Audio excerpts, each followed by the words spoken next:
तलाकां क्यों आम हो गई ने? औरत नूं पता ही नहीं गा मेरे खावंद दा मुकाम की है, खावंद नूं पता ही नहीं बीवी दी इज्जत की है।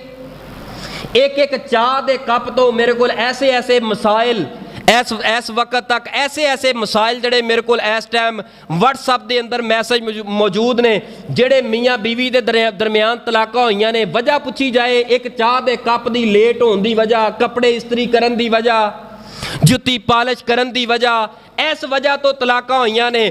याद रख, अगर चाहते हो तलाका वाले मामलात खत्म हो जान, सब तो पहले अपनी धी नूं दीन पढ़ा, अपने पुत नूं दीन पढ़ा, उन्होंने पता चले निकाह दे मकासद की है, निकाह करन दी असल वजह की है। और इस निकाह दे नाल मेरा ते ईमान मुकम्मल हो गया है। जो पता बंदे नूं पता है कि मेरे ईमान दा मसला है, वो लख कोई घर दे अंदर लड़ाई पै जाए, अपनी जुबान चो तलाक दा लफज नहीं कढ़दा। हुण ते माड़ी जी गल होई है ते चुक डंडा लेने तेनों मैं तलाक दे देंगा। मर्द ने गल कर दी है, औरत नूं ये शऊर ही नहीं, औरत नूं दसिया ही नहीं कि दीनदारी किस चीज़ का नाम है, दीन पढ़ाया ही नहीं। जदों असां धी नूं रुखसत करने आ, कुरान चुक के ना भाई तारक कुरान चुक के इत्थे सिर ते रख देंदे। मैं ए की चक्कर है, सिर ते रख देंदे ने। इस कुरान का तर्जमा धी दे दिल अंदर उतार।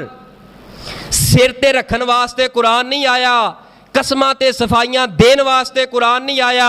ये कुरान ते कौमां दे हालात नूं तब्दील करने वास्ते आया है।